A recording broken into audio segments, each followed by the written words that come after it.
Hello, everyone, and welcome back to your favorite podcast, Stop the Internet Podcast. I'm Kelee. And I'm Tricia. You guys, if you're not watching us, please watch us. We're wearing costumes. We decorated the studio. We're dressed as witches. That's the only difference between a normal episode and this one. Literally. So today we're telling spooky stories, and my first question for you is, would you rather have an encounter with a human or a ghost? Gosh, I think about this a lot. Right now, with all the lights on in the daytime, I think I'd rather see a ghost. Wow, okay. But then at nighttime, like if I'm in bed and I wake up to an unexpected sound, I think I'd rather it be a person. I don't know. I thought you were going to say the opposite. Really? Yeah. No, I don't, because I feel like the scenario matters. That's a good point. I don't know. I can't decide. No, that's a good spookier. point. That's a good point. I do feel like location and setting does matter. Yeah. Because if I was like in the middle of a crowded space, I would probably want to see a person instead of a ghost, because it's like, oh, a person, like there's safety in numbers. Yeah. Do you want to elaborate at all? Well, what would be a crowded space where you would see like a spooky person? Like a Target at like 12 p.m. on a Saturday. Okay. And what would be like the spookiest type of person you could see at a Target? Maybe like, I don't know actually, because like, I guess like it's no, you're right, because people aren't creepy until like the setting is creepy, I guess. Yeah. Unless like, no, because there's stories about people like being followed or like, yeah, I don't know. I guess someone like staring, not blinking. Yeah, or like what about like you. Someone like really tall, like not Slender Man, but like on the verge of being Slender Man, dressed in like all black or like a cloak or something, and then they were just like standing at the edge of the aisle just like staring at you, but the cloak covered their face, you couldn't see the face. That is spooky. It's like, okay, that, and then you see that exact thing. Would you rather it be a human or a ghost? 12 p.m. on a Saturday in Target in a well-populated area. Yeah, I think a ghost. Wow. Yeah. A ghost. Yeah. Okay, well, I always thought I would rather see a ghost because I'm terrified of people. Like, people can actually hurt you. And like in scary movies, I was always more scared of like killer movies or like stalker movies, like Prom Night or like When a Stranger Calls, something like that, than I was of Paranormal Activity, because I'm like, oh, that's not real. Like, I can convince myself that's not real. But then I was having this debate with actually our cousin's boyfriend, Evan. Yes. Shout out Evan. Yeah. He was like, but if you saw, actually, I'm pretty sure it was him. I'll just give him credit for this point. And if it wasn't him, we can still give it to him. Anyway, if it's a ghost that you see, that means that ghosts are real. Like, within this paradoxical question, you can't just be like, well, ghosts aren't real, so I don't care if I see one. Because it's like, well, this is a would you rather. So like whatever you choose is real. Like that means, like, if you were to actually see a ghost, that means that ghosts are real. Like in my mind, I'm like, oh, well, if I see a ghost, I can convince myself it's not real. But it's like, no, if I see it, then it is real. Yeah. And it's like, what is worse, a human or ghost? I don't know. I always thought human, but now I'm like, if we're talking real life, like it's in the room right now. Oh no. These lights are flickering behind me. Should we tell them the real reason, or should we just leave it up to spirits? Yeah. It's spirits. The lights are blinking because of spirits. Not because they're broken and the wire is bent in a weird way. There's someone here with us in this room. No, that is scary. That's so scary. The lights just went off. Turn back on. It's every time I touch my hat to it, I think. Or it was to confirm. No, I'm chills. Kidding. I'm scared. I'm literally getting scared right now. All right. So when you said in a Target, someone like in a cloak at the end of the aisle, you turn the corner, they're just there waiting for you. I just think like, okay, now it's my issue that there's this creepy, dangerous person. I probably have to call the cops or alert someone. Oh. Whereas like if it's a ghost, like maybe if I blink, they'll just disappear. You know, maybe. That's a good point maybe too. It won't be a lasting issue. It would just be in that moment. It would just be a little scary, but then they're gone. That's a good point too. But if it's like an actual person and they're in a cloak and you can't see their eyes and they're just waiting at the end of the hall, that seems like they're there to do some damage and now you are responsible. Now this is a good point. But this is why I was like, oh, I would rather see a ghost. Because, yeah, I agree with you. It's like, if you see a person, you're like, you cannot escape it. Wait, what did I say? A person? Well, you said you would rather see a ghost in, like... daytime. In daytime. Yeah. But then I was thinking person because it's like, oh, you can easily get away. But, like, can you? Right. But you're right. It does become, like, your responsibility. And then I'm like, it's real. Like, you know that it's real. Maybe with a ghost, like, there's at least a chance that you could blink and it would go away. Yeah. Or that it would just, like, move on to the next aisle. Or I don't know. They're both bad. Yeah. Well, this episode, I just feel like overall, I am more intrigued by realistic stories or stories that seem like it was a human, an alive human, that was like the culprit of the spooky thing. And I think that's because I'm a little bit of a skeptic. Sometimes I hear a ghost story or a paranormal story and I'm like, okay, like, there are so many things that could be the reason that this happened. Or I just think it like takes a lot. It takes a really hard hitting story of like a paranormal experience to get to me, I guess. Yeah. Like if someone was just like, I heard creaky noises and like it was in a cemetery at night, I'd be like, okay. Or like a haunted hotel from like medieval times. And I'm like, okay, like, yeah, sure. I don't know. But I also think that it's like, I'm skeptical in the sense that if it happened to me, I would like immediately turn into a believer. Yeah. But since, thank the Lord, I haven't had an experience like this, then I tend to be more skeptical. Yeah. Do you believe in ghosts? I hate that question. It's so scary. I don't know. I don't know either, I dude. think I do because I really like to listen to this type of thing on other people's podcasts and TikTok and whatever. Like I'm always into like ghost stories. Yeah. And sometimes I hear one and I'm like, there's just no explaining that. I agree with that. I would never say that I don't believe in ghosts confidently. Okay. But I don't think I can confidently say I do, but I lean towards that I do. I think I'm on the same vibe as you. Yeah. I think I almost feel like positive stories like that make me believe it. But then when people watch me literally catch a demonic entity after saying this, I'm not trying to jinx myself. When people are like, oh, a demonic entity followed me home, I'm like, did it? Yeah. Did it really? I don't know about that. Like, I don't know. Because, like, yeah, people were mad at the world in, like, their human life. But then when they die, I guess you could say, like, oh, yeah, they were still mad or they're still evil. They're still mean. But it's also, like, you're now in the afterlife. Why do you still care? I don't know. Yeah. You guys, I hate to... This is freaking me out. I don't know about this. I know. My biggest question is, like, why does anyone stay behind? And yeah. And, like, how do some people stay behind, but then it seems that other people don't? Yeah. Like, some people chill in their house forever and other people seem to just totally move on. Right. And I just don't understand that. I don't get it either. I don't know. Well, I picked mostly stories today that do not scream paranormal at me. Like, most of them are humans. But I still feel like if you, like, listeners and you, Trish, if you like paranormal stories more, you can just, like, also take these as paranormal. An example, like if someone came home and their house had been broken into, like if it's going to give you more entertainment that a ghost did it, just like tell yourself a ghost did it for the sake of the story. What's the harm? Yeah, that's kind of how I feel about ghost stories too. Like there's sometimes when it comes to storytelling and stories that it's like, is it real? Is it not real? Like it's a story for entertainment. So like, let's just pretend it's real for the sake of entertainment for the next hour. Yeah. But then part of me gets like deeply scared and I don't know. I don't know the answers. No, I know. And like I can't watch scary movies because they're too like realistic for me typically, and then I get really scared. But I do like the entertainment. Like I like the stories that are just scary enough for entertainment. And yeah, like if I want to take it as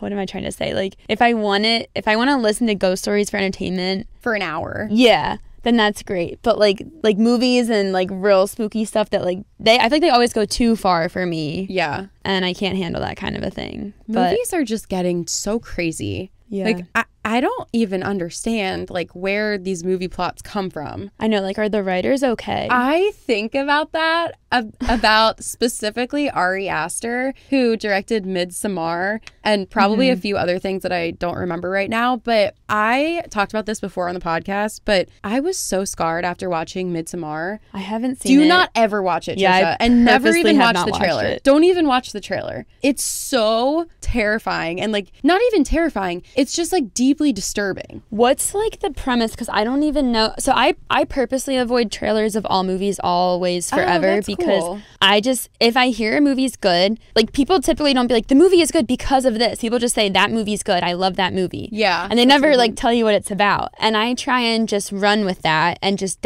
I don't know what any movie is about ever. That's fun. But if I hear that it's good, then I'll watch it. And I just kind of like not knowing the storyline at all. Yeah. Because you just have no expectations. That's fun. Yeah, I don't know. I always try and like books too. Like I don't read the backs. I just, if I hear it's good, I'll take your word for it and I'll listen or, watch or whatever. That. So I have no idea what Midsommar is about, but I know it's scary. It's about this group of friends, and then the main character is dating one of the group, like one of the friends in the group. They go to this midsummer festival in like Sweden or somewhere in Europe. I don't know what country. And it's really cool. Like the way that it's presented is like, oh, it's this like happy summer festival where you go and like put on a flower crown and like swing in a circle. Why did I think it was based off of like a Shakespeare?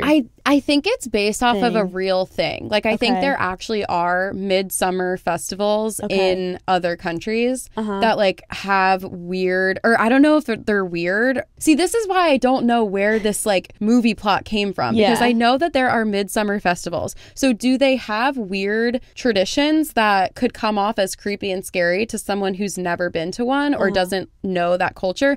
Or are they completely normal and not weird, and whoever wrote this movie and came up with this concept is just like disturbed? Or maybe it's a little bit of both. Maybe. I don't know. I have no idea. But this friend group goes, and basically like everything that happens there is just like incredibly disturbing and bizarre. Like spoiler alert, they just like sacrifice people and like have like weird shit, like they all sing and dance in a circle, but it's like hypnotic, and like they take mushrooms on the first day that they're there, and she hallucinates, and then it's like, is she hallucinating the whole thing? How much is she hallucinating? And then her boyfriend cheats on her with the girls that are from that country, and it's just so fucking bizarre. It's like culty. Everyone there is in like a cult vibe. Honestly, it's a beautiful movie, the way that it's filmed, and the acting. Florence Pugh is the lead character. She's so amazing. The acting is so good. And I like kind of forget a lot that happens, but it's just like a crazy concept. And then the stuff that happens, like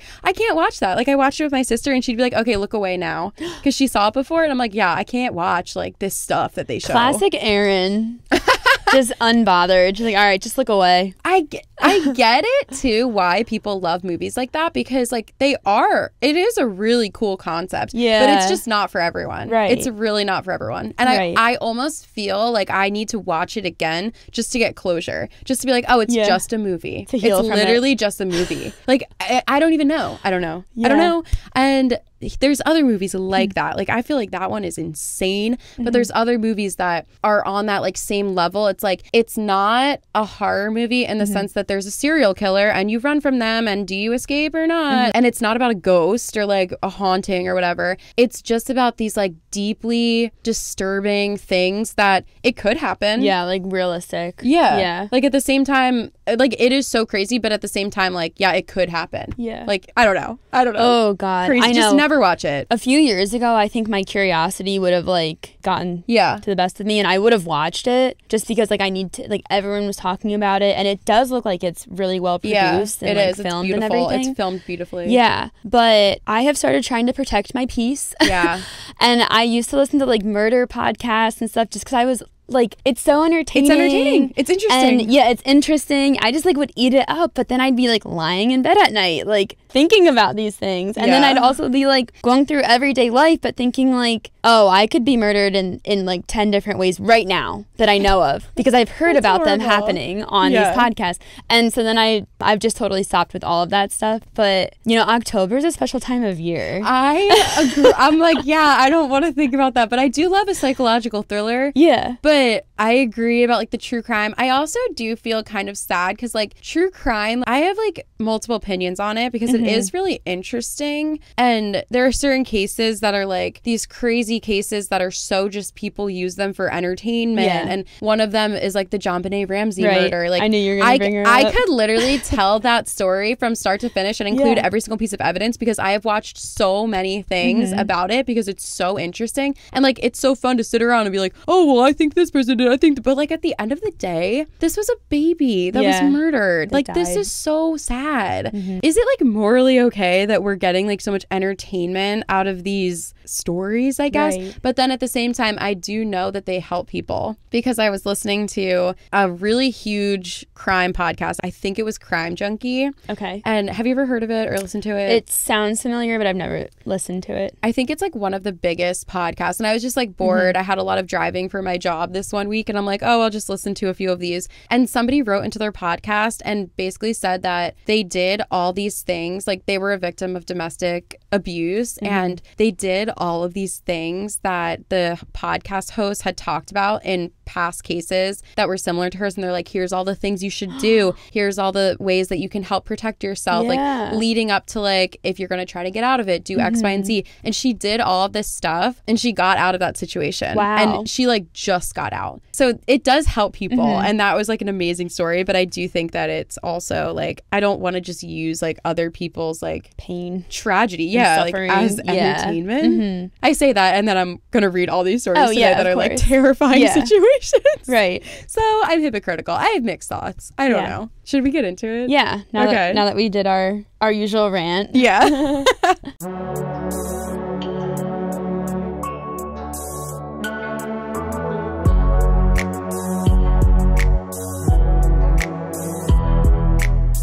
I'm going to go first, and we're just going to flip-flop and read stories. I gathered all of these stories over like a long period of time. So if I was just like on Reddit or like on the internet or whatever, and I saw a scary story, I would just save it to this document. So now I have so many, and I don't even remember most of them. Perfect. But this one that I'm going to start with was so scary. It just chilled my bones. Is that a word? Is that a phrase? Core. Yeah, shook me to my core. My note was going to start with the worst thing I've ever heard.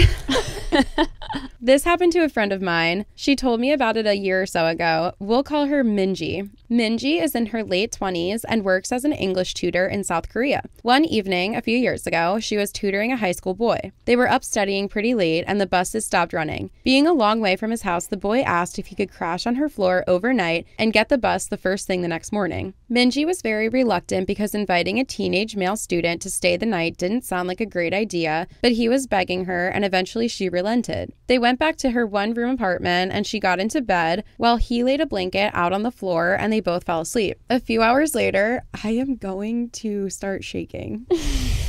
A few hours later, at maybe 2 a.m., the boy wakes Minji up. "I'm really hungry," he says. "Let's go get some food." Minji opens her eyes and looks at him in disbelief. "Food? Now? It's 2 a.m. Go back to bed." But the student insists. "No, I'm hungry. Let's eat something now." She tells him that there's some ramen in the kitchen and he can fix himself some. That doesn't satisfy him. He doesn't want ramen. There's a 24-hour place just down the road. Let's go there. Eventually, after several minutes of persuasion, the boy gets Minji to come with him to the restaurant. They leave the apartment and head out. As soon as they're out on the street, the boy turns to Minji and says, "I'm not hungry. I woke up in the middle of the night and looked under your bed. There's a man sleeping there." They call the police and discover that a homeless man had been living in Minji's apartment, sleeping under her bed for over 2 months. The boy only saw him because he was lying on her floor, so he had a clear view under the bed. The police arrested the man, and thankfully there were no other issues, but that's by far the creepiest thing that's ever happened to anyone I know.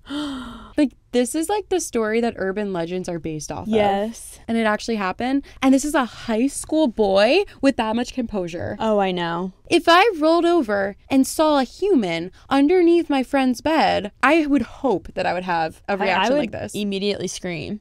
Oh, me too. I would be like, no self-control. Yeah, and I'd be like, let's go. Like, how? How do you see that? And then just like move along. That reminds me of the story that was going around like from Temple. Oh my God. Yes. Should I tell it? Yeah, sure. Okay, this is 100% real, and I told it on last year's spooky season episode, okay. So if you don't want to hear it or whatever, just skip ahead a few minutes. Okay, so I was working at this company in Philly at the time, and this girl came in, my coworker, and was like, "You guys, I have this crazy story this is like my friend's friends of friends or something like that. She didn't know these people, but she knew their friends. So it wasn't like a made up story to her. And she's like, this group of guys at Temple University, if you haven't heard of it, I went to school there. It's in Philadelphia. They were living in this apartment, and for a few weeks they kept hearing a noise or like an animal in a Crawspace area. I think she might have said attic though, in like an attic, or I think she said like an attic or a Crawspace or something like that. I don't remember what it was. Yeah. But I think it was small and like people couldn't easily get in. Yeah, because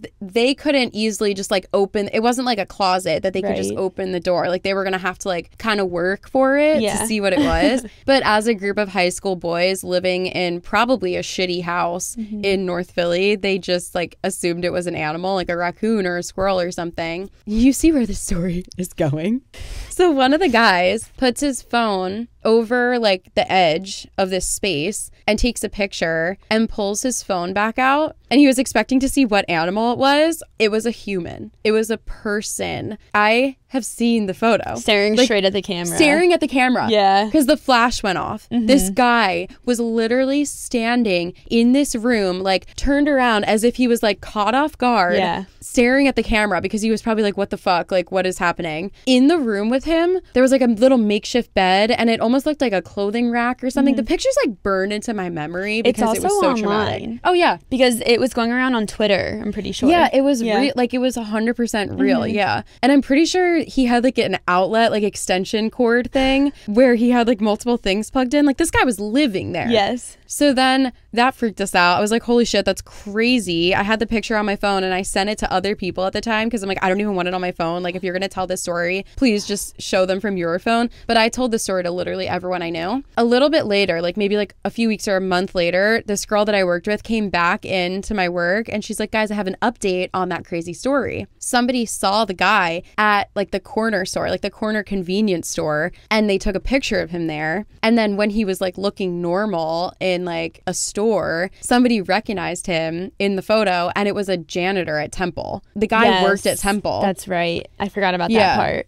So that was like the first part of the story that I heard from this girl that I worked with. And then I don't know if, did you hear the update? We have a further update. I think I did. Okay. I probably told you. Okay. So I went to Temple. So I still know a lot of people that went there. And like I said, I told everyone I know this story. So I'm hanging out with a group of friends, and most of them went to Temple, and I start telling this guy this story, and I'm like, oh yeah, the guy's in the attic, literally exactly how I just told it. And he goes, wait a second, this story sounds familiar. And he's like, oh, like so and so, come here. He calls over his brother, and his brother comes over, and he's like, tell him the story. And I told him the story. This guy goes, that was me. I was the one that stuck my phone up and got the photo. That's right. I was like, what the hell? So it was horrifying, and like, it was just crazy to be like, I've been telling this story for years, and then you're him. You're the guy with the phone. You are the group of college men or kids, whatever you want to call it, that experience living in the house. So of course I dove into every single detail, and I asked him every detail of what happened that day, or like the whole time. He was like, oh, just confirm that it's actually the same story. Like, literally look up Temple man living in an attic or something, and it's all over. Like, if you Google that, it's like all over, and you'll probably be able to find the photo. And then we found it on Google, and he's like, yep, that was on my phone, I took it. And I was like, God freaking bless. But anyway, he said that they were living in this house. I think it was like a row home, and then in between the two row homes, usually there's just a wall, but for some reason there was like a little bit of extra space, and that's where he was. So it wasn't a crawl space or an attic. It was more just like this weird space that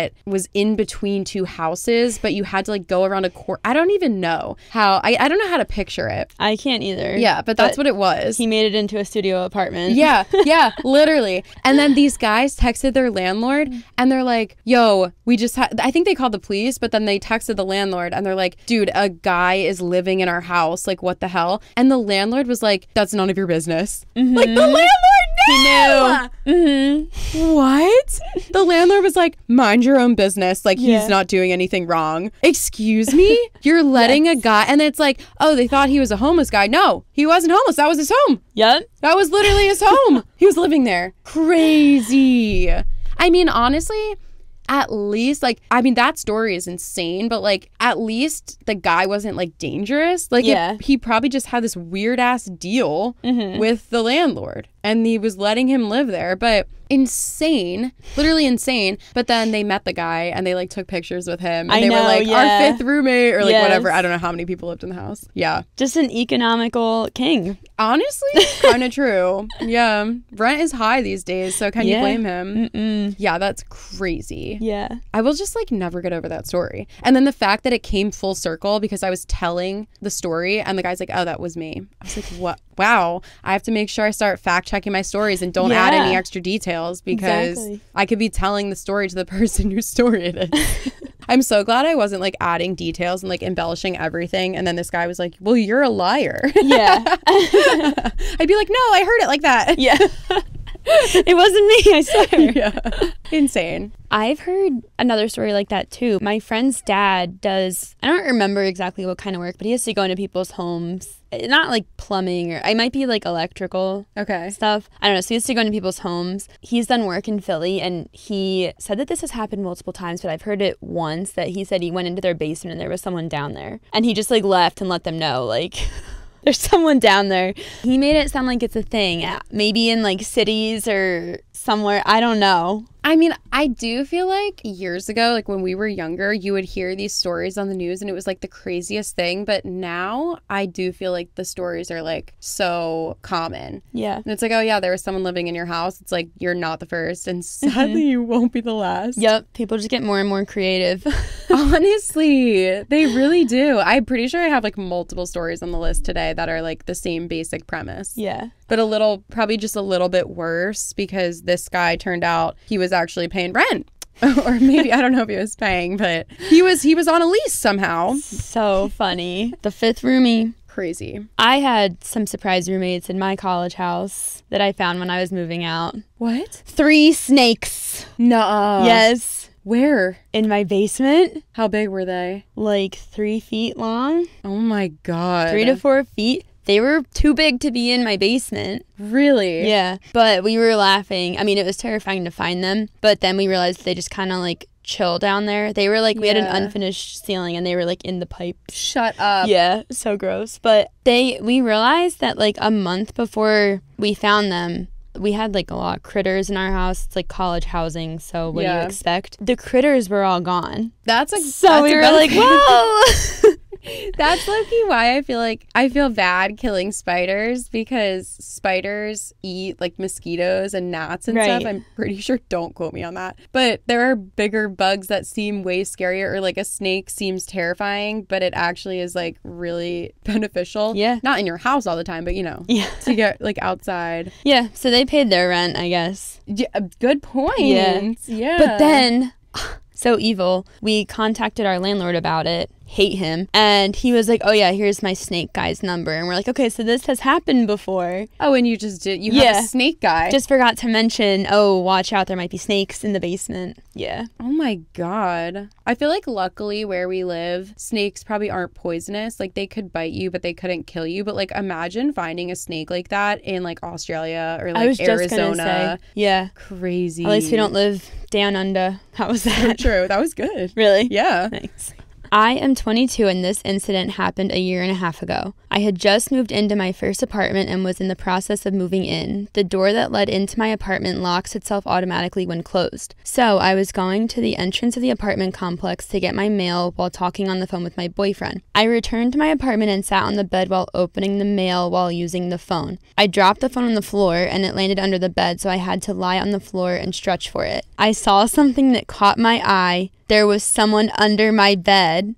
My eyes widened and I choked the urge to scream. The person under my bed was lying still with his back towards me and his head to his chest, so I couldn't see his face. And he didn't see me, trying to be rational while so many thoughts rushed through my head. I picked up the phone and said, sorry, I dropped my phone. I'm just gonna take a shower and call you back. The bathroom is right by my bed, so I hastily walked in, quietly locked the door, turned the shower on, jumped out my window, my apartment is on the first floor, and called the police. They told me to wait nearby, but to go across the street and see if anyone comes out the door to the apartment complex. This was during the summer and it was still light out. I placed myself across the street, hiding behind a car while watching my open bathroom window and the entry door. I called my boyfriend and he came to me just before the police. I gave them my keys and they went inside. Only moments later, 2 cops came out holding a thin and tired-looking man. His eyes looked crazy, but he didn't try to get away. The policeman that had stood beside me and comforted me while the police searched through my house, I was a mess, shivering and crying, told me that the man stood outside my bathroom door with one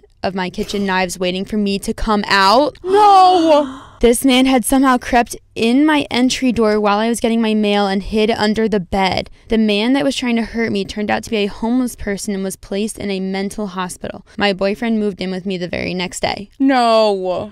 See, it's scary enough that there's an unwanted person in this girl's home, or this person's home, but then he's also violent. Yeah. And he came in like the 2 seconds that you were... And just made himself comfortable under her bed, all curled up. Ew, I don't know why, but I don't like how that sound, like that, ew, that image in my head. And I don't like it. The fact that he was facing away, like, yeah. Why are you facing away? Like, yeah, exactly. Why is that? I mean, obviously facing forward would be creepier, but like, that's just like one of those things where it happened for a reason. Like, she happened to drop her phone. He happened to just be facing the opposite way. Like, maybe that was like easier for him to crawl in that way and he hadn't turned around yet. And it's like, if he had turned around or if she hadn't dropped her phone, crazy. That's insane. Ew. So she said that he went to a mental hospital. Sometimes when I'm out in public, I really think I've listened to too much true crime and seen too many like scary shows and movies. But sometimes I'm like, if there's anyone nearby on drugs and they're hallucinating, like what if they think I'm a danger to them? That's actually kind of scary. Do you ever think about that? No. But well, now you will. Yeah. It's a good point, actually. You know, like what if they see me, but instead of seeing me as just like who I am and, you know, definitely not a threat to them. Like what if I'm holding something they think it's like a weapon, but it's actually not, but yeah, they're not right in their mind. And yeah, or I like don't know, not even someone that's like actually experiencing psychosis. There could just be someone that's on hallucinogenic drugs. Yes, or exactly. like on any type of medication that is giving them hallucinations as a side effect. Like all of that is so scary. I know. Yeah, because it's also sad too, because like that person probably doesn't have bad intentions, but they're just suffering from an illness, which is so sad. Yeah, but then they could like harm you in self-defense. Like that's kind of what I was thinking when they said his like eyes were crazy and he went to a mental hospital. Like what if he thought she was a threat or something? I'm reading too much into it, but that thought crosses my mind a lot. And like I work in Philly, I'm just always on the defense. I mean, that's a good way to be though, just to be like aware of your surroundings. Yeah, oh my I God, try. it's so scary. A few years ago, my brother would get a call on his cell phone around 2 to 3 a.m. every night. He would answer and it was like a hellish sounding noise, like static mixed with screams. He changed his cell number after a month and it stopped. Then after a week or so, it began again, the exact same noise, exact same time. Finally, one day, he decided to back dial the call. It was an old man that had no clue what he was talking about. Still, the calls persisted. If he didn't answer, it would call a few more times. No messages were left. He decided to say screw it, ended his contract with his phone company, switched to a new one, and then got a new number. You guessed it, the screaming static calls continued after a short delay. By this time, he was terrified every night, unsure why this is happening. He backdialed the number again and got a different person. Around this time, he lost his job and his phone. The calls stopped, of course. His phone was disconnected now. So one day my mom asks me to listen to this weird message she got on our home phone. It was static screaming. We showed my brother and he was freaking out. He backdialed the number again and it said the number was disconnected this time. Never heard from it again after that. Ew, what the things with phones freak me out. I feel like that's like paranormal. Yeah. Ew. I don't like it. That's like one of the reasons I sound like such a crazy paranoid person, but when it's like a phone number I don't know, I don't want to answer it because I'm like, what if it's something scary? Like what if it's breathing or is someone spooky? Oh my God. Wait, I have a confession. Yeah. One time when I was in like first or second grade, my best friend at the time, she was like a little prankster and she would always prank call our house and she would always try to prank call me. And so one time I called her and I just like breathed in the phone and then she immediately called me and she was like, "Did you just prank call me?" And I was like, "No, I don't know what you're talking about." And I don't know if I ever told her actually because I kind of forget what happened after that. I probably did just like bust out laughing. I don't remember. Yeah. But dude, yeah, that's what you get. What a time when landlines were a thing. I know. You know, without caller ID. Yeah, you would call and you don't know like who would pick up either. Yeah. Like it could be like your friend's parents and you'd be like, "Hi, is Kelee there?" Oh my God, yes. What a time. That one was yuck. My dad used to work in a juvenile detention center in the Miami area in the early 70s. He said there was one inmate that reminded him a lot of a young Hannibal Lecter. He wasn't strong, but he was smart and very persuasive. One day he started a riot in his block of cells just by talking the other inmates into it. My dad and another guard were sent in to check it out and try to calm things down. Everybody in the block was going crazy, banging on the bars, howling and yelling at each other. Everybody except young Hannibal Lecter. He was standing still in the middle of his cell with his arms folded, smiling and muttering the same phrase over and over quietly. My dad tried to focus on what he was saying, and after a couple seconds, he understood. The inmate was reciting my dad's home phone number. I don't know how he got it. Maybe he bribed another guard into getting it for him, or he saw it written on some form on his way between rooms or something. The guy never called my dad. In fact, he never really got any strange phone calls ever. But the level of determination this inmate must have had, all just to freak my dad out, was simply impressive. Ew! Ew! Ew! That's disgusting. That's so bad. Ew, imagine just anyone just reciting your home phone number. Ew. Phone stuff literally scares me so much. Like, phones are so creepy. Mm-hmm. And calls. I feel like they're not like that big of a deal, but they're just personal enough to be like really creepy, like that he knew the phone number and stuff. Yeah. It's not like he knew like his address or birthday or his kids' names. Yeah. Just like a phone number, but still so creepy. Ew. Gross. No thanks. Bad. Until a few years ago, I had a flip phone. One day, I got a random call asking for some girl named Sarah. I told them they had the wrong number and they hung up. For the next few months, I would get these calls asking for Sarah about once or twice a week, coming from different numbers and different sounding people. Sometimes these calls came at 3 a.m. One day, I got a call and, like usual, I said I don't know Sarah. After they hung up, I went to my contacts and hit redial. The answering machine said that the number did not exist. What? I went back through my call history trying to call some other people that had called me with the exact same result. A machine telling me the number did not exist. Every time I would get these calls, I would redial the number and still got the machine. I Googled the numbers and all I learned is that they were coming from North Dakota, Montana, and basically everywhere in the Midwest. The next time I got a call asking for Sarah, I said, "Oh yeah, she's right here." And the other person on the other end said, "No, she isn't." And hung up. No, what the fuck? Ew. That one gave me when like it's not over. The shivers. Okay. Things started getting weird when I started getting calls. I have chills all over my body. Ew. Things started getting weird when I started getting calls from unknown numbers calling me. Whoever or whatever on the other end hung up the second I said hello. Once I got a call where they didn't hang up after I said hello, and I could hear someone was on the other end just listening, but they didn't say anything. Just something really uneasy about it. Ew. Ew. What the heck? No, she's not? Ew. I think we have to move on. I can't think about that one. Ew, I don't like that one at all. That's so scary. We won't give it any attention. Ew. Any energy. Wait, last year on our spooky season episode, I remember you and I said ew after every story. Oh, I'm sure. And somebody commented, was like, why are these girls saying ew? It's not gross. It's just scary, or like something like that. Should we say ah instead? Sorry, like what's more disgusting. Appropriate? Yeah, no, I'm going to continue to say ew. So if that annoys you, you can kindly click off. I feel like we'll say ew because it almost brings it down from being scary to just gross. Yes. It's a little bit more tolerable. Yes. Should we say eep?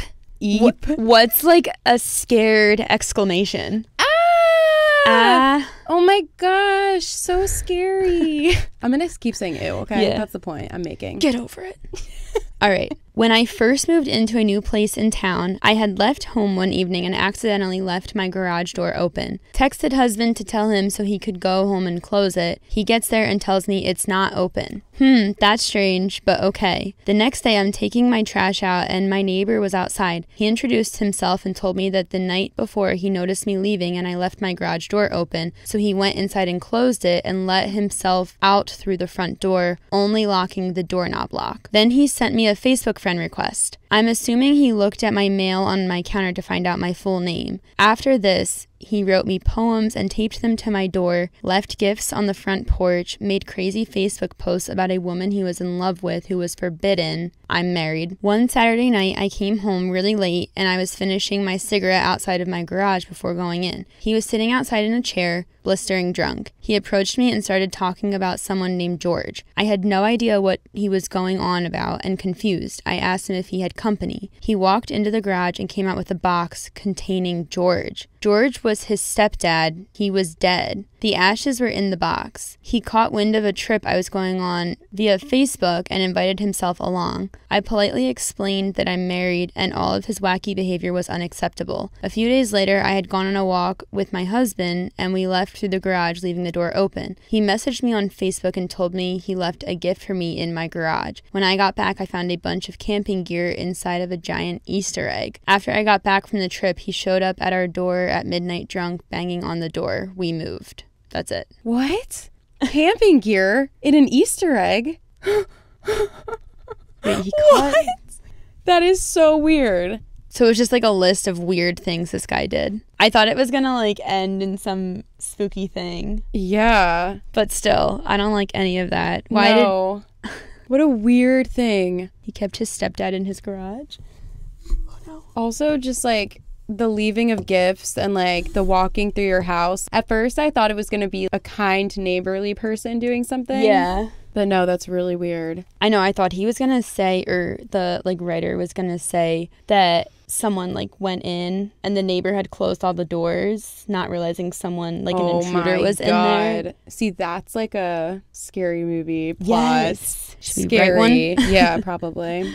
A couple years back when I was in college, I was the victim of a long-term stalker. I am a male, 20 at the time. It started out fairly innocuous. On Valentine's Day, I started to receive secret admirer type text messages from an unknown number. I assumed it was a friend of mine playing a joke as I was in a room with a handful of tech-savvy people at the time. I tried to gauge their reactions and asked if anyone was messing with me. They all denied it, and I believed them. They're pretty bad liars. It was further confirmed that it was none of them when I got a phone call from a number. A voice on the other end said, "Is this name?" I replied, "Yes, who is this?" hoping I could identify the voice. At that point, they hung up and resumed texting. Things started to get weird when the person began asking pretty personal questions, including repeatedly asking, "Are you doing something tonight?" To which I replied, "Yes." I was working, but they kept insisting we should meet up. On top of this, I was getting various images sent to me from a separate email, username at textme.now. This confirmed it wasn't a real number, and I now had a username to connect to the person. I don't know if it was their intention, but I actually enjoy trying to figure shit out like this,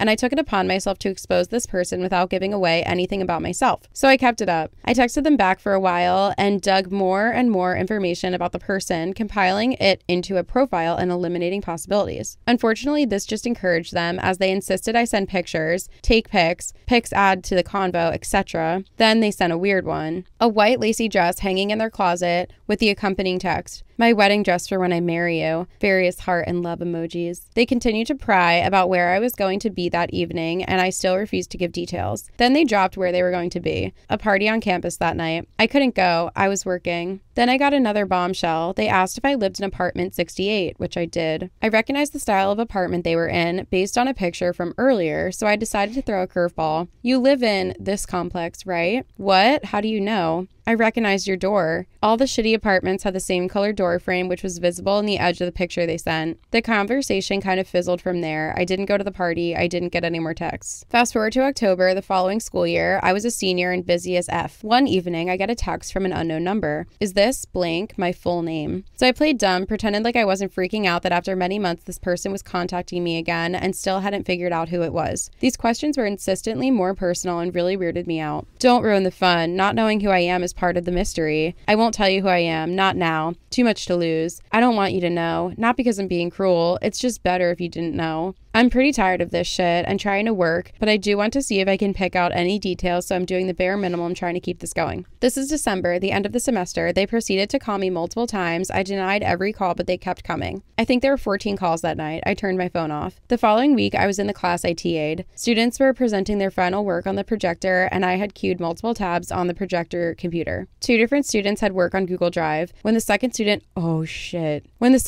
logged into their account, they didn't open a private window, so it logged out the first student. I saw this happen, but the first student wasn't in the room, so when she came back, I asked her to re-log in. We were both standing in the projection booth. She was at one end on the computer, and I was messing around with the sound system on the other side, but happened to turn and look at the projector screen when she was logging into Google. This hit me like a shit ton of bricks. Oh wait, I said a shit ton. I just went done.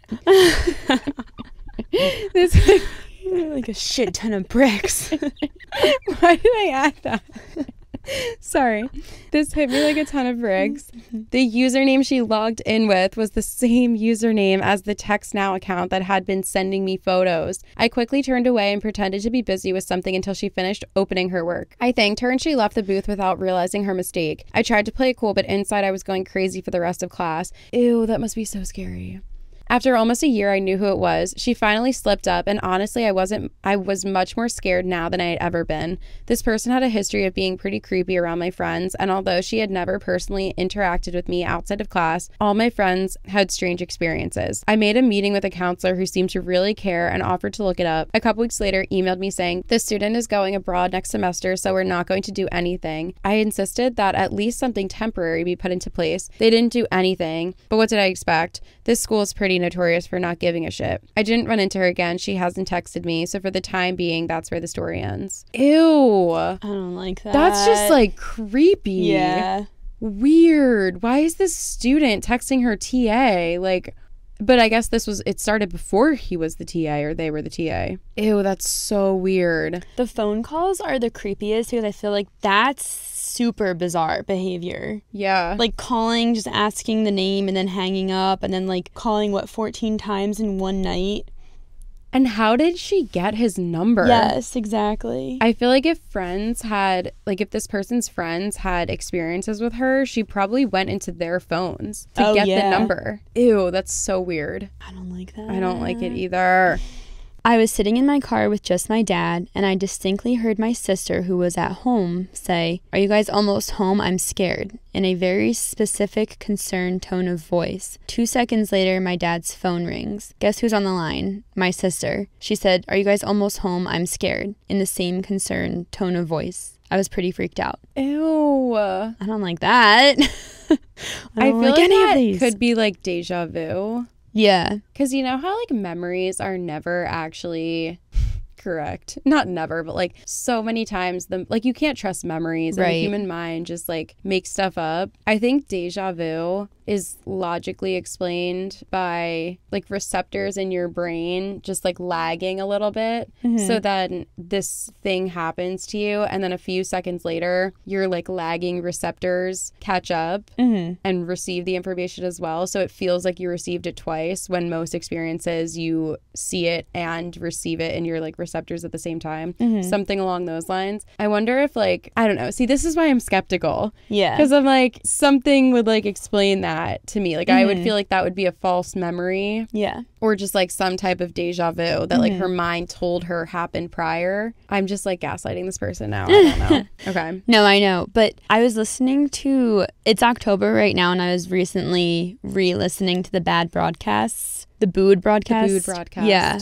Her spooky October edition of the Bad Broadcast. There was 1 year of the Booed Broadcast where she kept saying, "I can't wait," or like, you know, "I'm curious for like in the future if all of this stuff is ever explained in the way that like how we look back at certain, you know, strange things that happen to people, and now it's easily explained by either like science or medicine or something. She was saying like, I'm just so curious of what the future will be saying, like in the future we'll be saying about like these paranormal encounters and like happenings and stuff, and like if it is in our head or if it is something in the world but it's like easily explained. Yeah, that's a good point. That is very interesting. Yeah, I thought the same thing because I've never really thought about it like that. Yeah. I don't know. Interesting.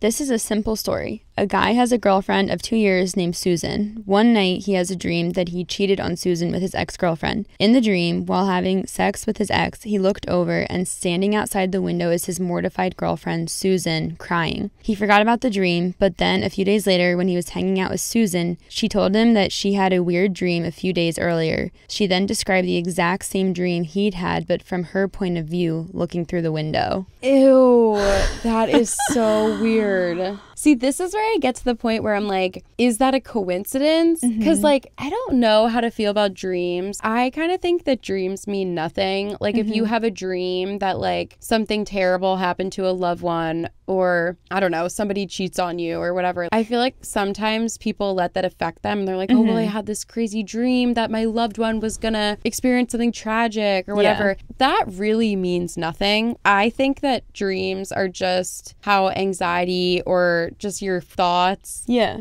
Or like your recent experiences. Yeah, exactly. Like that just is how they manifest. Like I don't think that it's like a sign or a premonition. I just think it's anxiety. And I don't like thinking about dreams being like a sign or like something spiritual because I have nightmares and I don't want to think that they mean anything because I genuinely think that they're just anxiety thoughts that I have when I sleep. So whenever I have anxious thoughts, I just kind of like shake it off. But then you hear these stories where people's like loved ones visit them in dreams and tell them information that they didn't know before. So that's like another thing I feel like that debunks certain paranormal experiences. Like if a loved one is coming to you and being like, I love you and I'm proud of you, it's like that's really special and it could be them, but it also could just be your memory of them, and or maybe it's a little bit of everything. I don't know. I don't want to like take that away from people, but the ones that like stop me in my tracks are the ones where they like receive new information that they didn't have before and it comes to them in a dream. And it's like, how would that have ever, because you didn't know that. Right. Like a loved one like telling them something, or if someone has a dream about a loved one like maybe peacefully passing away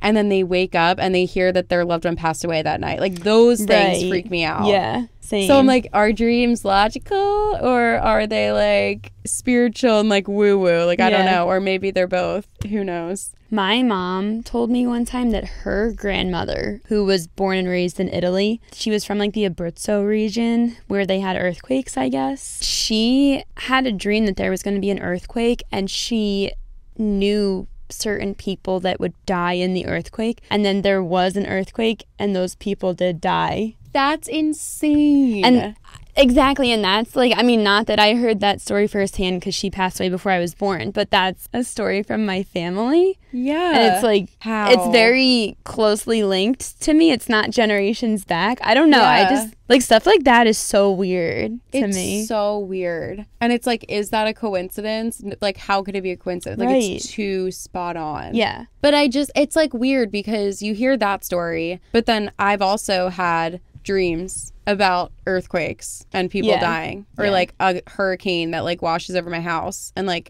that has never happened. Yeah. So it's like, what? I don't know. Yeah. I don't get it. Like that's insane. I don't know. I don't know. And then you hear the stories about people it's not a dream, but they like woke up at like 3:04 a.m. And then they thought about their uncle or their aunt or their grandma, and then the next morning they're like, your aunt passed away at 3:04. Yes. And it's like, how is like coincidences? I don't know. Or someone looking out for you, something spiritual. I don't know. The things that make me believe it is like sometimes there's just coincidences that are like too good to be true. That's what I was gonna say. Too good to be true. Sorry, I meant it the opposite way. Like they're too crazy to like not be real. Yes. I guess. I was gonna say that like in the beginning you were talking about, like what we believe. Mm-hmm. Because there are certain things where it's like there's no way someone would have known that or heard that or whatever. Like, yeah, there's just no explanation for it. Exactly. Yeah, I don't know. Like the whole like you wake up and then at this time and something weird happened at that time. Like that is so, that's not just you and like your own account. Right. It's like, or I guess it is because you're the one waking up, but like. Someone else is involved. Exactly. That's what I mean. Yeah. Like when multiple people are involved and like can like, I don't know, have like this experience and they're linked together in such a weird way. Like, yeah. I don't know. It's creepy. It's scary. Every night I go to bed about 2 hours before my husband. I always wake up when he comes into the room. One night he was gaming with a friend, and it was hours later I heard him sneak into the room and crawl across the floor so he could pop up and scare me. What? I felt the floor kind of shake and felt him bump clumsily against the side of the bed in the dark. I held up my hand and asked him not to scare me. I was already scared enough and begged him to just take my hand and come to bed. I couldn't see anything in the room, but knew he was there and just waited for him to jump so I could move on and go back to sleep. That's when I heard him talking to his friend in the other room. I was frozen. I know there's sleep paralysis or lucid dreaming or something that explains this, but I could have sworn on my son's life that someone had crawled across the floor and jostled the bed. That's so scary. It is. That's just so jarring. Like, even if it was just a nightmare and a sleep paralysis experience or whatever you want to call it, that is just so scary. Yes. Like, moving on from that. Yeah. It feels so real. How can you fall back asleep, too? I have dreams like that. Not exactly like that, but I do have insanely realistic dreams that I will, like, wake up because I'm, like, yelling something or, like, trying to get away from something. It just happened the other day. I dreamed there was a spider on my pillow, and I, like, wake up and scream, and then I, like, slowly realize that it's actually not there. It's really weird. Oh my gosh. It's sad. It's not sad, but it's just like, ugh. Yeah. So realistic. I've had so many dreams like that. It's usually when I'm not in my own bed. So if I'm like sleeping on the floor, I've had a dream that like a colony of like mice was running across the floor next to me. And then I wake up and like scream. And I'm like, okay, wait. Yeah. It's fine. It's really weird though. I feel like I can kind of, like, I know what you're talking about. Yeah. Especially in different environments where you're sleeping. Sometimes you don't get, like, the fullest, deepest sleep. Yeah, and you're just, like, constantly aware of your environment, I guess, even though you're kind of half asleep. And then, that's where I feel like it gets blurry, where, like, your dream starts to, like, seep into your, like, world. Your consciousness. Yeah. Yeah. So, like, you think there's mice around you, but then there's scary. not. Ooh. I don't like that. Yet another one. My friend Sarah was in a nightclub, drunk off her face when she got drunk off her face. So aggressive. Okay. When she got an overwhelming urge to tell a total stranger that her leg hurts. Edit. It didn't. All a bit strange. She ignores it but doesn't stop, so she walks up to this guy and says, I know this is crazy, but I've got a huge urge to tell you my leg hurts. I know that's crazy. Again, sorry. He bursts into tears. Turns out his dad had just died and they made a pact before that if there was an afterlife, he would get a message to him saying a totally random phrase so there could be no mistakes, which they decided was, I've hurt my leg.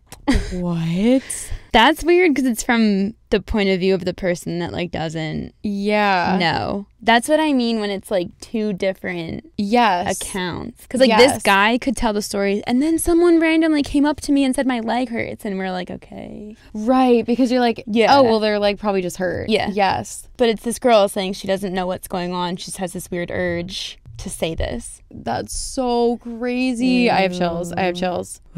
That's crazy.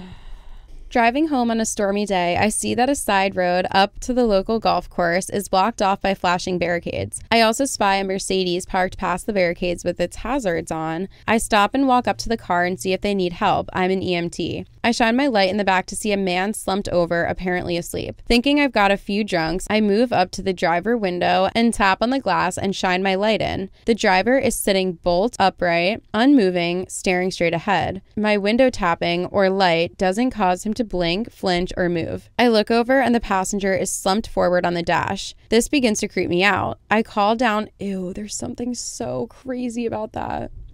I don't like that at all. I call down to the sheriff's station and request a code 2, no lights or sirens, unit to come to my location to help me check them out. Doors are locked. While on the phone, I walk back to my truck to get my go bag. As I am on the phone with the dispatch, she asks me to get a license plate number for the car, just as a PG&E Power Company cherry picker truck comes rumbling down from up the closed road. I move to go around the truck to get the plate number and the car is gone. I talked to the driver of the truck and he said there was an 80-foot tree down across the road and that he didn't think it'd be open for a day or so. So the question is, where the hell did the car go? Tree up one way, barricades down the other. It's kept me a bit unsettled when stopping at accidents and hazards since then. That feels like something from the Twilight Zone. Yeah. Like, it would be one thing if it was like either asleep people or awake people. And then the car was gone. Like, who knows? Maybe they woke up and they were like, oh shit, like the cops might come. Let's leave. I don't know. The fact that 2 of them were slumped over and one was just upright in the driver's seat facing forward. Not blinking. I have chills. Me too. That whole time I was like, ew, tense. Like, that's something that, like, I don't know if I believe that. Yeah. But, like, just picturing that scene is so creepy. Yeah. Like, I feel like the fact that the car was gone and it's like, where did the car go? I don't even care about that. Right. The creepy part is the guy sitting there, staring forward, perfectly upright. So creepy. Ew.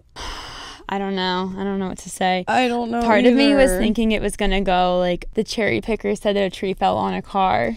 I thought it was going to go there, too. And it was going to be, like, this guy probably saw, like, the ghosts in their last moments or something. Yeah, and they were like, and he was like, what kind of car was it? And he goes, it was a Mercedes, like, whatever, red with, like, 3 people in it or something like that. That would be crazy. So if that story was fake and the author was just trying to scare us, add that to your story and tell it again. Job. Yeah, exactly. I thought you were just going to be like, good job. I was like, yeah. No, I think it needs the extra element. Extra if it's oomph. a fake story. If it's fake, let's add it. If it's real, it's fine. See, that is something that does sound like it'd be like a local legend or something like that. Yes, an urban legend. Yeah. It's like, oh, and then the car is gone. And it's like whoever sees the Mercedes on the closed road at like X time on a stormy night, and then like something crazy happens to them. Yeah. Like they all get into a car crash the next day or something like that. Yeah. Or like, I don't know. Let's start telling people that. Yeah. There's an urban legend in our town. There's something creepy about eyeballs, too, in specific. Yeah. Just like the this is going to be a tangent. Okay. Like, I'm so annoying because I'm like, no, we're about to move on. And then I'm like, wait. And then there's eyeballs. Like, if you think about it, like eyeballs take in so much. Do you know what I mean? Ew. And like the black part of your eye is a hole. Yeah. I don't know if everyone knows that. It's a hole. Ew. And it's just taking in stuff and like what's going on behind them. I don't know. And sometimes like if I look at people's eyeballs too much, I'm like, I just get really creeped out by them. Yeah. They're a creepy body part. Yeah, they are. Ew, I'm looking at your Yeah. Ew! Yeah. Sorry. I was just staring at your eyes when you were describing that entire thing. No, they are so creepy. They're creepy. No, that's and why they can't talk. You don't know what's going on. No, yeah, that is like such a jarring thing. Like if you found a body or something, dead or alive, doesn't matter, laying on the ground, like back on the ground facing up, if the eyes are closed, like that's one thing. But if the eyes are open, like that's a whole nother level of creepy. Ew, they are just creepy. Yeah. Sorry, I sound like such a crazy person on this podcast. No, I feel like swear. I do too on the spooky season ones. Yeah. And I choose to do this. And then every story I'm like, ew, I don't want to do this. Yeah. As if I'm being forced. Literally. That one I'll be thinking about that one for a while. One day I was walking to work and all of a sudden had an urge to walk a different path than usual. I work downtown in a big city. It was a strange spur of the moment urge to walk a different way that changed my life forever. I turned into an alley I had never seen before. As I remember it, I made it about 15 feet or so when an actual glitch happened. Wait, that's weird because you said Twilight Zone, but in my head that's kind of similar. Yeah, like Matrix. To a glitch, yeah. Everything in my mind scrambled. I felt like I didn't have a body anymore, just that I was a semi-conscious entity floating through some weird dimension. All of a sudden, in the array of different colors and shapes, a vision came to me. It was a bunch of strange-looking people that in my mind resembled businessmen in suits. They looked startled and panicked that I could see them.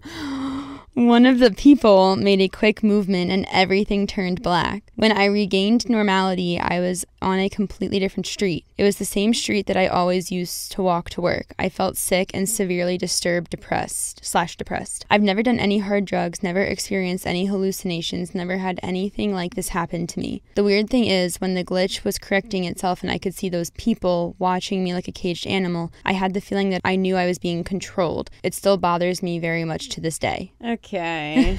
How do you feel about that? I've heard that one before, actually. I feel like when I hear Matrix glitch stories, that is where like my skepticism comes out. Yeah. Because we know that the human brain is crazy and it just creates things that aren't real and it makes false memories. Like you can go, and then also, you know how when you like zone out when you're driving and then you're like, you snap back into it and you're like, oh my God, I wasn't even watching the road for the past like 10 minutes or whatever. I heard that that's actually a state of hypnosis. And it's like when you're doing mundane things that you always do and they're the exact same thing every single time, you almost fall into this state of hypnosis while you're doing them. So when that happens, like if you're driving a route that you drive every single day and you're like, oh my God, I wasn't even paying attention. You were paying attention. You were just in this like state of hypnosis. But if anything was out of the norm, like if there was a dog in the road or like if someone was turning in front of you, you would have immediately snapped out of it because that would be like the difference.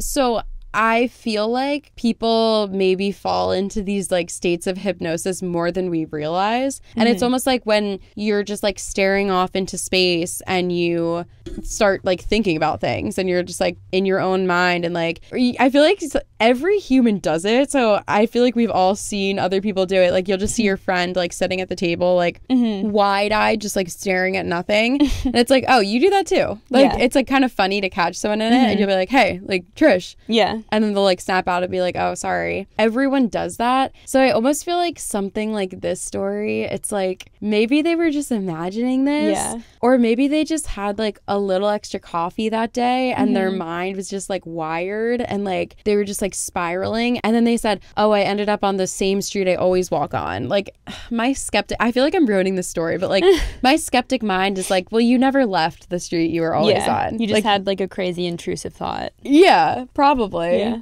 And then, like, the fact that they were feeling sick when they snapped back to it, like, I don't know what would explain that, but I'm sure the sick feeling is why they snapped out of it, because that was outside of their mundane, every single day thing. Yeah. Like, they typically don't feel sick. So, I don't know. That's just what, like, snapped them out of it. Or maybe they were just sick that day and the sickness, whatever they were feeling, was affecting their mind in a weird way. Maybe. I don't know. I don't know either. Yeah, Matrix stuff is, like, interesting, but I feel like it's, like, my lowest level of interest for that compared to, like, other spooky, sci-fi, whatever type of things that we could talk about. Yeah, I agree. I just, like, never believe them. Yeah. Because, like, most of them are just things that I'm like, no, the human brain just creates false memories. Right. And that's probably what that is. Which I find that more interesting. I agree. To, like, talk about the brain and, like, the, you know, discrepancies with memories and just stuff like that is so cool. But I will say I do find it interesting that, like, philosophers have talked about matrixy type of existences and, like, oh, are we all in a simulation type of a thing, like, for years and years and years. Yeah. Like, when you philosophize about the mind, there's just, like, no way to know what's true and what's not. I do feel similar though. Like I just think that the human mind is so much more powerful than most people understand and that like science understands. Also, I've never heard something about a Matrix story that truly was like jarring. Yeah. Like, oh yeah, like I was walking down the street and then I walked into a street that I never did before and then I was back on the street I always was. It's like if you missed like 5 years of your life or if something was like incredibly different, maybe then I would start to be like, okay, that's weird. But I do just think like hypnosis and like falling into hypnotic states is so much more powerful, and like your mind plays tricks on you even when you're not in a hypnotic state. So the Matrix ones, I'm like, okay, I don't know. Yeah. But I also feel like what I was saying earlier about the deja vu thing, about how like that one story with the person who got a call from their sister after they just thought they heard their sister's voice, and she said the exact same thing in the exact same way. It's like possible that when people wake up, like I'm not saying this to be like a Debbie Downer, but we were talking about how in the future they're gonna make like scientific advancements that are gonna explain these things. So maybe this is an explanation. When you wake up at like 3:30 a.m. and then you're like, oh, thinking about your loved one, and then the next morning you get a call that they passed at 3:30 a.m. Like, is it possible that you never even woke up? Like, is it possible that once you're receiving this like shocking information that you just lost a loved one, like your brain is just like doing things to try to cope? Yeah. And they're like, oh, well, you woke up. You were with her at that time. You were fine. Like, I don't know. Yeah. But it's like, tough. I want to believe like that there's good things and like spirituality. But like at the same time, I'm like, the human brain is just insane. Yeah. And like, I will never understand it. I don't know. I know. It's very overwhelming. I feel like I'm being a Debbie Downer though on the spooky season episode. I'm like, well, actually, it's all science. That's not fun. Wrong. Yeah. You're crazy, you're fake, you're dumb.